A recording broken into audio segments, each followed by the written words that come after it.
Hello and welcome to another tutorial episode of the Inside the Mix podcast. In this episode, we're going to be focusing on one of my favorite parts of the mixing process, and that is compression. And compression is probably also one of the most challenging ones to get your head around. And hopefully this tutorial will help give you a platform to build upon in terms of your knowledge. It's a really basic foundational overview of compression. But before we start, what I want you to do is this. If you're watching this video on YouTube, please do like this video and also subscribe. If you're listening to this on your podcast player of choice, also please do follow the podcast and leave a comment, or leave a review rather. Leave a comment on YouTube. Let me know what you think of the tutorial. Let me know if there's anything you want covered, or if you disagree, or if you would do things differently. How do you start compression? And if you're listening on your podcast platform, please do leave a review of the podcast. Let's get to it. So before we actually move on to using compression in context of drums, it's probably worth going over what compression is. So I'm going to use the analogy of a parent and teenager. So the teenager in this instance is playing music too loud. So I'm the teenager, I'm blasting out Megadeth Hangar 18. It's got some Marty Friedman's blistering solo, which I'm still trying to learn. Probably never will. But anyway, I try. And it's too loud. So the parent runs upstairs and bangs on the door and says, you know what, that's hit my threshold of tolerance for volume. You got to turn it down. Okay, so that's your threshold of the compressor. So in response, I say, well, how much do you want me to turn it down by? And in that instance, the parent then says, you know what, for every 5 dB you are over my threshold of tolerance, you're going to reduce the output to 1 dB. I say, okay, fair enough.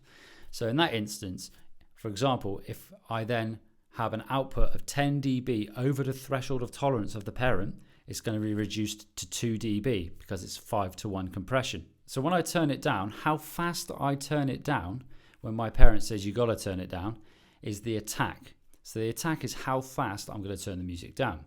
Obviously a fast attack comes down straight away. A slower attack, and I'm going to gradually turn down the music.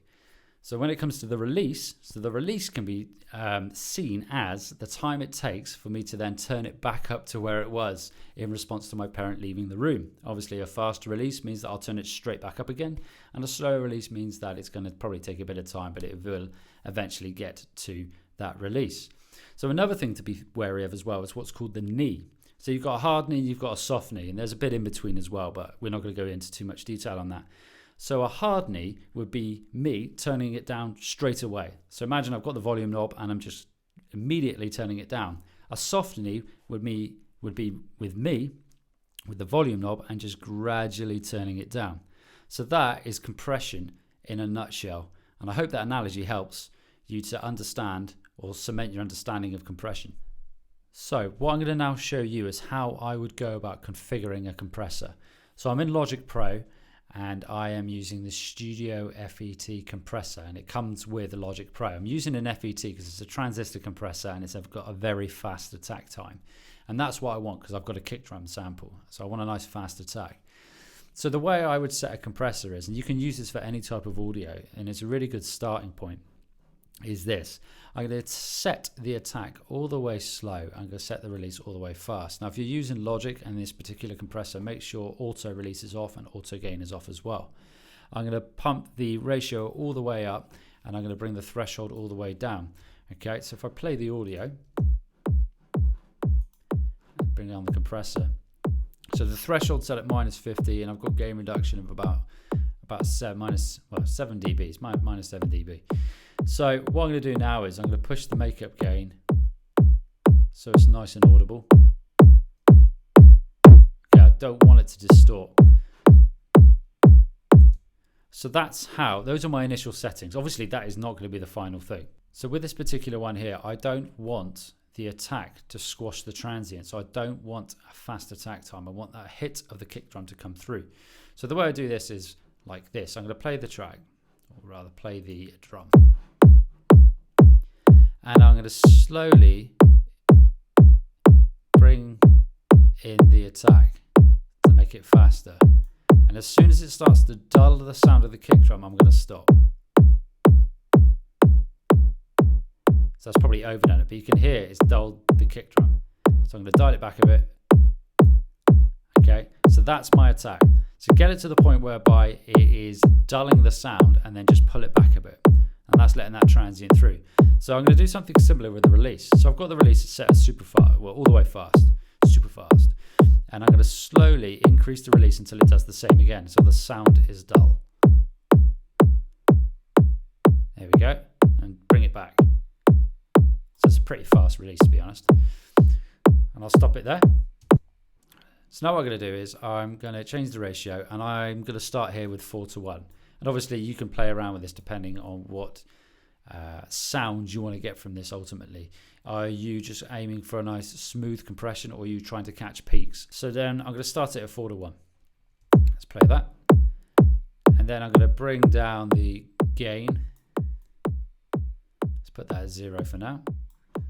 And then the threshold, I'm going to go for about, let's go about minus 25. I've got about 3 dB of gain reduction, and then use the gain to make up for the reduction.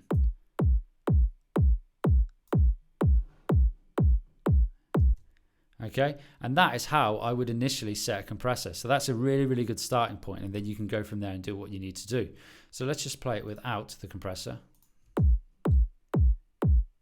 Now with.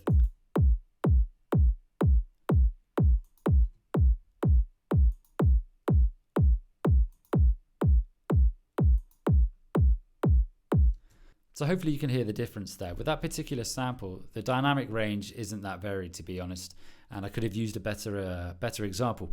But in this instance, what I wanted to get across was how you could initially set up a compressor, because sometimes it can be quite difficult to know where to start. So use that as a starting point for your mixing. What you could also consider is this. When you're using a compressor, with regards to your threshold and the ratio, the lower the threshold, try and have a lower ratio, okay? With a higher threshold, you could then have a higher ratio, with the idea being that a higher threshold you could use to catch peaks, okay? Catch those wild transients, and you can have a higher ratio to control those. Then with the lower ratio and the lower threshold, you can use that to just smooth out your mix if you're using it on your mix bus or on the individual audio. So another really good tip for you there. So this next technique is one of my favorite compression techniques, and you can use this on a multitude of instruments, and I particularly like to use it on drums with those fast, hard-hitting transient, and it is parallel compression or New York compression. So in this instance, I'm going to mute my auxiliary channel. So I've set an auxiliary channel up with a compressor on it, and I've got this snare loop. Actually, I just want the first 2 bars of it. Okay, and I have bussed this out to a parallel compressor. And it sounds like this at the moment. Obviously that is just the stock FET compressor in Logic Pro with the settings that appear when you first set it up. What I want to do with this here is I want to set it so that I've got a fast attack and I've got a faster release. I absolutely want to kind of smash those transients, and ultimately I'm just going to blend it in underneath the original track. So I turn off the auto gain again, turn off the auto release, and I want a pretty high attack time, to be honest. I'm going to go for 6:1 on this one as a setting, and you can play around with this. And let's try that. And I'm going to bring the threshold down, so I want quite a lot of compression happening here.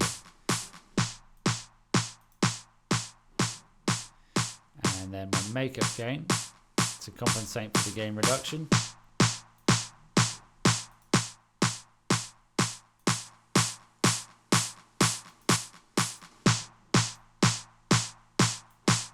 Bring in some more release.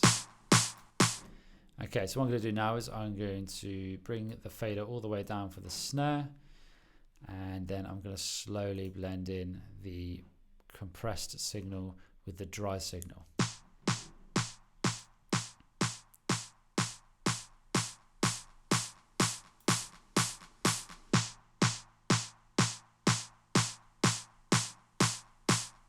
Okay, so hopefully you can hear the difference there, a lot punchier. So I'm just going to mute the compressed signal. And that's with the parallel compression. With, out, so without, and with. So now I'm going to blend that with my kick drum from earlier.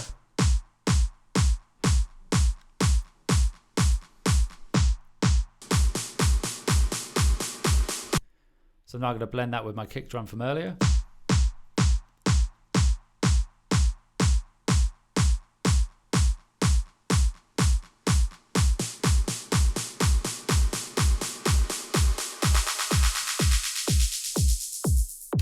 And there we go. Once again, that technique can be applied on a multitude of instruments, as I said at the beginning there, and try it on kick drums. I think it sounds fantastic on kick, and you can also use it really well on vocals as well to try and add a bit of beef to a vocal. That's probably not the technical term, but it's the one I'm going to use. So just in a nutshell with parallel compression, you've got the dry signal, you've got the wet signal. The wet signal being the compressor, and you're going to gradually bring that into taste. So you want a fast attack and a fast release. You want a medium to high ratio, I would say, but play around with that, do it to taste. And the threshold I aim for between sort of -5, so not the threshold, and the actual gain reduction between -5 and -10, and obviously the makeup gain to compensate to bring it back to that level that it was at before. So there we go, parallel compression, give it a go. So for this final drum compression tutorial, I'm going to compress a hi-hat. And I'm going to follow the similar technique or steps that I did for the kick drum initially in setting up my compressor. But this time I'm using an opto compressor because it's not so hard on the clamping down of the transients. It's a bit smoother. So I'm using the vintage opto compressor that comes in Logic Pro. So once again, I've got my threshold all the way down. I've got my ratio all the way up. I've got about 10 dB of gain compensation, of makeup gain, slow attack, fast release. And this is what it sounds like. And at the moment, the compressor isn't being triggered. So I'm going to bring down the attack so that it starts to dull the sound again. You can hear it there. Let's bring that back. So I want a fairly slow attack on this. About there. Same again with the release. So let's bring the release in. You can hear it dull there, so let's dial it back. Around there. And I'm going to bring the makeup gain down, so to save my ears. And I want a fairly high threshold on this. I'm going to set it at 10 to 1. I really want to hit that gain reduction hard. Let's bring down the threshold. Tiny bit, to be fair. So that's without, and that's with.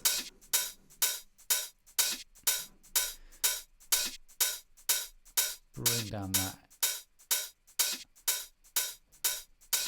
makeup gain.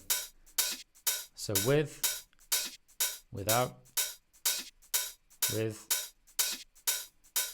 without. So it just hits a bit harder. So ultimately, that is something that you can do on room mics as well. It's a pretty good tool to use on room mics and hi-hats, as I've done here. So what I'm going to do now is play all three tracks together. So that's the kick, the snare, and the hi-hat with all the processing. And then I'm going to remove the processing now.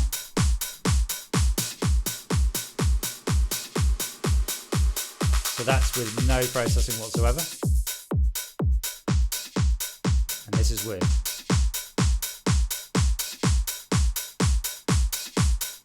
So hopefully you can hear the difference. I think it hits a lot harder. It sounds more aggressive, and that's the sort of sound I want to go for this particular sort of composition I've got going here. It's a small composition, mind you. But please do use these techniques in any of your mixes. They're a starting point. They're a guide. Okay, they're not rules. All right. If they were rules, rules are there to be broken anyway. You've got to know the rules to break the rules, in the words of Sunglasses Kid. Check out episode 46. So there we go. Compression. I hope this has helped. So there we go. That is the end of this tutorial on compression. I hope you've enjoyed this particular tutorial, and I hope it's been of use. And once again, it is a framework, a foundation for you to build your compressor knowledge. And if it helps in some way in terms of your mixes, please do let me know. Whether that's on YouTube, leave a comment, or you could message me on Instagram at Inside the Mix Podcast. And also, if you're listening on your podcast player of choice, do leave a review. Let me know what you think. Don't forget to subscribe if you're watching on YouTube, and also like. And if you're listening on your podcast player of choice, please do follow the podcast as well, and look out for next week's episode.